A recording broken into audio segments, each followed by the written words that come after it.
falla respiratoria. Entonces nosotros tenemos que estar preparados para manejar esa falla respiratoria y evitar que salga. Hay otros que van a morir por una hemorragia. Entonces tenemos que estar preparados. Hay otros que nos van a convulsionar. Hay otros que nos van a hacer una obstrucción intestinal. Y tenemos que, entonces, nosotros siempre, así suena raro. Al principio cuando llegan a la junta, yo les digo, listo, presentan el paciente, analizamos, vemos la parte fisiopatológica y yo les pregunto, ¿de qué se va a morir? Porque es que hacemos medicina preventiva y tratamos de hacer lo mejor posible para que el paciente fallezca lo mejor. Entonces ustedes siempre tienen que preguntarse en estos pacientes qué otro síntoma pueden presentar. Entonces los aspectos prácticos del cuidado son esos. Porque si yo creo que el paciente me va a convulsionar, yo no quiero que esta mamá convulsione enfrente de sus hijos. Una señora con un glioblastoma, o un papá con un glioblastoma, o un hijo con un glioblastoma. Yo no quiero que se muera convulsionando frente a la familia. Entonces tengo que sedarle. Y si tengo que sedarle, tengo que tener midazolam y morfina en esa casa. ¿Okay? Para que cuando empiece, haya una enfermera que sea capaz de empezar a bloquear eso. Porque yo no quiero que se muera en una dificultad respiratoria este muchacho. Entonces yo ya hablé con la mamá que lo vamos a sedar. Entonces tengo que tener conversaciones. Y ya la mamá me dijo, sí, doctora, no lo vamos a dejar solo. Cuando empiece a tener esa dificultad que usted me dijo, le empezamos a poner lo que usted dice. Pues tengo que haberlo hablado antes. Entonces por esos aspectos prácticos hay que hablarlos antes. ¿Listo? Tenemos que hablar eso antes para evitar. Entonces por eso hacemos medicina preventiva aún cuando nos vamos a morir. ¿Listo? Y ese es el marco. ¿Ok? ¿Listo? Tenemos que evaluar los síntomas, tenemos que hacer una evaluación clara de los síntomas, más que de la parte que hacíamos antes, de toda la parte de la enfermedad. Tenemos que tener la enfermedad como base, pero funcionar con los síntomas. Ok, el 90% de los pacientes con cáncer tienen dolor y hay muchos que tienen síntomas con SIDA y tenemos que ver las características, que eso lo vamos a ir viendo en la medida, las 3 clases siguientes que vamos a hablar de cada uno de ellos. Esta es realmente la escala validada para dolor.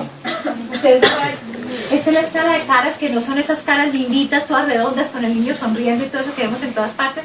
Esa la utilizan mucho, pero esa no es la escala validada. Porque eso genera que cuando se hacen las validaciones, se genera que uno haga empatía con una cara o con otra, entonces entonces sesga la respuesta, porque no el niñito todo así como reunido con una manzana y toda esa cantidad de cosas, entonces hay un sesgo gigante con las otras. Entonces, estas son las caras, que no son tan bonitas, pero esta es la escala validada de caras. Y esta es la escala que tenemos, la escala verbal, y la escala visual y la escala numérica. De 0 a 10, entonces lo que yo hago es que le presento al paciente eso. Si ustedes no tienen una de estas, que la vez pasada, no la pasada, sino hace 2 años logramos que un laboratorio nos diera para cada uno de ustedes, vamos a ver si este año alguien nos lo puede dar. Ustedes le presentan al paciente, don Francisco, si 0 es no dolor y 10 es el dolor más fuerte que usted ha tenido, como hablamos, en cuánto está su dolor. Entonces, así es como debemos medir siempre el dolor. Es el paciente el que nos dice, no ustedes. No ustedes, ni los médicos, ni las enfermeras. Y esa es la forma en que podemos poner 4 sobre 10 o 10 sobre 10 de dolor. Esto es algo muy importante porque es la interferencia en la vida diaria. Esto es para dolor crónico. ¿Qué pasa con el sueño? ¿Qué pasa con el sueño? ¿Qué pasa con las relaciones con otras personas? ¿Qué pasa con el trabajo? ¿Qué pasa con la capacidad de caminar? ¿Qué pasa con el estado de ánimo? ¿Qué pasa con el disfrute de la vida? Es que el dolor no me está dejando disfrutar la vida. Es que el dolor no me permite dormir, es que el dolor no sé qué, todo eso nos va a dar una intensidad mayor de dolor. Entonces, eso es lo que hace que hablemos de dolor total. Estos son la forma como pintamos en diferentes partes donde el paciente tiene el dolor. Este es para el dolor neuropático, que se las mostraré cuando hablemos de dolor neuropático. Y esta era una que yo les alcancé a mostrar, o no sé si no se las mostré la vez pasada, cuando tenemos pacientes que no se pueden expresar. Si el paciente no se puede expresar, escala de dolor para pacientes no verbales, un paciente con demencia, que es un paciente que no se puede expresar, ¿cómo sé yo que tiene una intensidad de dolor fuerte, un dolor severo o un dolor no tan severo? Entonces hay una serie de ítems que el cuidador nos responde si sí o si no. Entonces digamos, y el observador. Entonces vamos a tener, ¿qué pasó? Puso al residente en cama y vio cómo el residente o el paciente, y cuando se acostó, el paciente manifestó dolor, ¿sí o no? hizo esto y manifestó dolor, sí o no. Entonces es el cuidador el que va a expresar lo que vio en relación con el paciente. Y eso nos permite poder tener un puntaje. E igualmente se complementa con esta, que es emite palabras de dolor, hace caras de dolor, se toma algún sitio, hace ruidos de dolor, se frota o tiene inquietud. ¿Listo? Entonces esto lo va diciendo el cuidador si ve que el paciente se frota, si ve que el paciente está inquieto, si lo ve que se corre, si hace caras de dolor, porque una de las cosas más complejas es cuando tenemos pacientes que no se pueden expresar, pero creemos que tienen dolor. Entonces, ¿qué le pongo? ¿Cuánto le pongo? ¿Le pongo qué medicamento? Y para eso tenemos estas escalas, o sea, hay escalas para pacientes que se pueden comunicar y hay escalas para pacientes que no se pueden comunicar y hay escalas para niños. Hay escalas para niños menores de 4 años, hay escalas para niños mayores de 4 años, que vamos a ver en la clase de dolor pediátrico con la doctora Sandra Flores. Ella les va a decir cuál es la escala apropiada dependiendo del niño. Las actividades de la vida diaria, las actividades básicas, las actividades de la vida diaria, las actividades básicas que tienen control de esfínteres, alimentación, etc. Y las actividades de la vida diaria, que el paciente nos va diciendo qué tan alteradas están, cada una de ellas.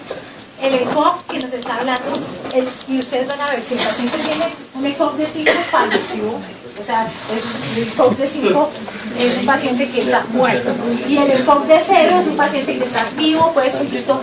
Estos son escalas pronósticas.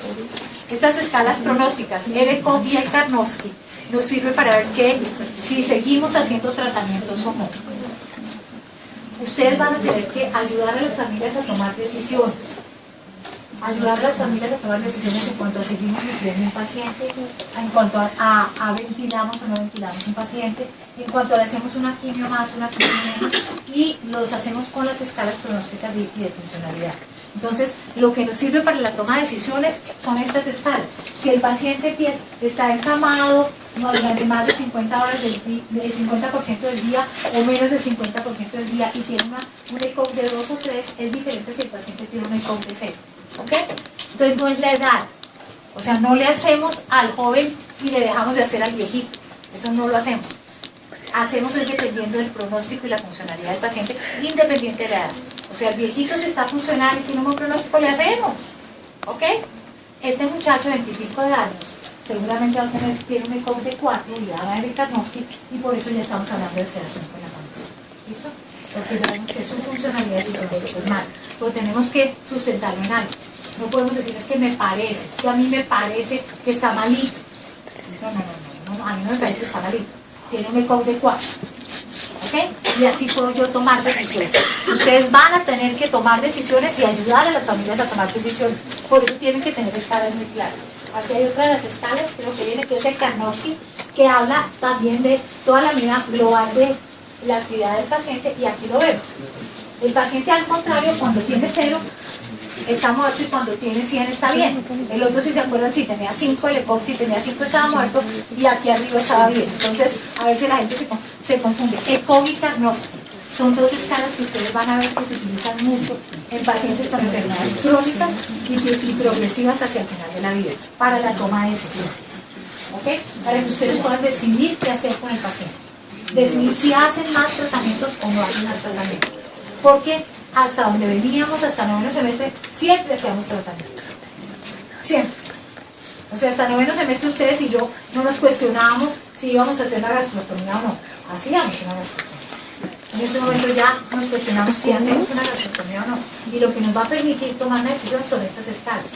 Entonces, si yo veo a este paciente, si yo veo un paciente con Alzheimer pero que está completamente funcional, que es un paciente que tiene un Alzheimer, pues el paciente que sale, va, viene, no sé, posiblemente le haga una gastrostomía. Ese paciente seguramente no va a tener problemas de difusión y no la va a necesitar, pero digamos que lo estuviera. Pero si el paciente es un paciente que está ya en cama, que está todo el día, que no se puede, que está limitado, que está más del 50% en cama, que de pronto me cuestiono si le hago la gastrostomía. ¿Ve? Entonces, eso es lo que les puede permitir a ustedes, porque yo quiero ver, el día que hagamos la discusión de gastrostomía, ustedes con qué argumentos me dicen a mí que no van a hacer gastrostomía, que no le van a poner gastrostomía a alguien. Si es que cómo no lo van a alimentar, lo van a dejar muy grande. Entonces, ¿cuál es el argumento que tienen que tener ustedes para decir? Es que este paciente está en estas y estas y estas y estas y estas condiciones, por lo tanto no es pertinente la gastrostomía. ¿Okay? Antes todos los tratamientos eran pertinentes, ahora hay tratamientos que van a dejar de ser pertinentes. Y entonces tenemos que sustentarlos muy bien. ¿Por qué no es pertinente intubar al señor de Lepo? Dificultad respiratoria igual intubación, igual ventilador, igual UCI. Ya no. Entonces, si no, yo tengo que sustentarlo con un argumento médico serio. Y son estas escalas. ¿Okay? Estas escalas y el examen físico, perdón. Okay. Otros síntomas, todos estos síntomas que también los evaluamos, y los evaluamos con estas escalas. Entonces también de 0 a 10 vamos a evaluar si la persona, qué pasa con el apetito, con la depresión, con el cansancio, con el dolor, con la disnea. Estos se llaman las ESAs. Cuando ustedes oigan hablar de ESSAS, esas son estas escalas. Estas escalas son validadas en Edmonton, en Canadá. Entonces se llama Edmonton Scale Assessment. Gracias. Ok, ya parece antes que ahora. Ok, Edmonton Symptom Assessment Scale. Las ESAs. Entonces, cuando ustedes hablan, esto de las ESAs es igual a una traducción que hicimos alguna vez para contarles rápidamente que se despierten, es parte del contenido. Alguna vez teníamos que hacer una traducción y no teníamos el tiempo, etcétera, etcétera, entonces la mandamos. Estaba en inglés y la aplicamos y pedimos que la tradujeran, eran 2 hojas muy rápidas para una cuestión que necesitábamos. Y hablaba de the WHO, WHO, World Health Organization. La traducción fue los quienes. Los quienes dicen que los cuidado, puedo poner que es la banda de rock. No lo puso que era la U, sino los quienes. Entonces, las esas. A ustedes me digan, allá van las esas, son esas. Entonces, son escalas de evaluación de síntomas. Entonces, así como evaluamos dolor, evaluamos todos los otros síntomas con esas. Entonces, tenemos Karnofsky, ¿ok?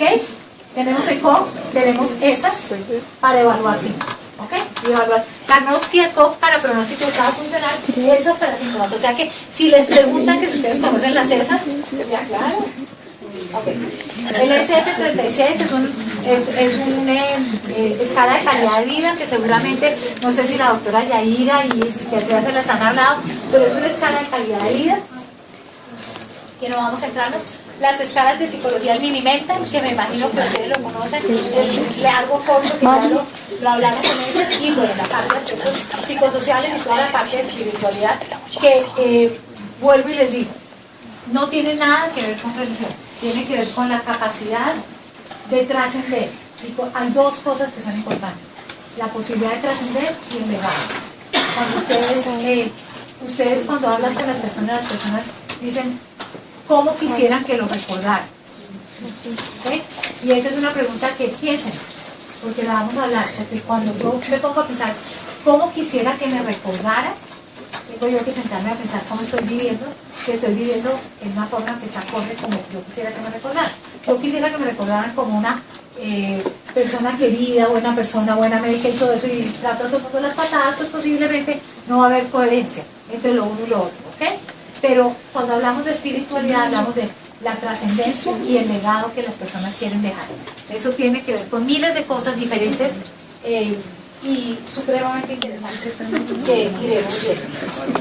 Okay. Todo esto es importante en el tipo de información y en la parte de comunicación vamos a hablar cómo comunicarse con las personas, creo que es una de las artes importantes, y esto que es la planeación del cuidado. Es muy importante saber si la persona quiere morir en casa o no. Para nosotros sería fantástico que la gente quisiera morir en casa con una ceremonia. Cuando vamos a sedar a alguien, antes de sedarlo, buscamos hacer como una ceremonia especial, una cosa especial, con las personas, con las familias, con toda esa cantidad de cosas.